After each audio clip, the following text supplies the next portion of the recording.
بھلا ان سے عہد کیوں کر پورا کیا جائے جب ان کا یہ حال ہے کہ اگر تم پر غلبہ پا لیں تو نہ قرابت کا لحاظ کریں نہ عہد کا. یہ منہ سے تو تمہیں خوش کر دیتی ہیں لیکن ان کے دل ان باتوں کو قبول نہیں کرتے اور ان میں اکثر نافرمان ہیں. یہ اللہ کی آیتوں کے عوض تھوڑا سا فائدہ حاصل کرتے اور لوگوں کو اللہ کے رستے سے روکتے ہیں.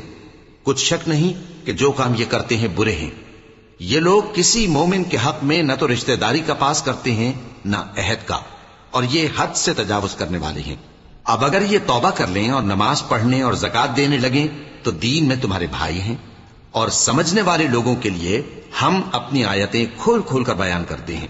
اور اگر عہد کرنے کے بعد اپنی قسموں کو توڑ ڈالیں اور تمہارے دین میں تانا زنی کرنے لگے تو ان کفر کے پیشواؤں سے جنگ کرو.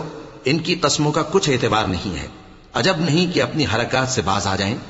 بھلا تم ایسے لوگوں سے کیوں نہ لڑو جنہوں نے اپنی قسموں کو توڑ ڈالا اور پیغمبر کو وطن سے نکالنے کا ارادہ کر لیا اور انہوں نے تم سے عہد شکنی کی ابتدا کی.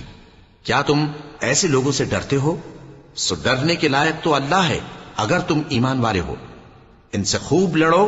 اللہ ان کو تمہارے ہاتھوں سے عذاب میں ڈالے گا اور انہیں رسوا کرے گا اور تم کو ان پر غلبہ دے گا اور مومن لوگوں کے سینوں کو شفا بخشے گا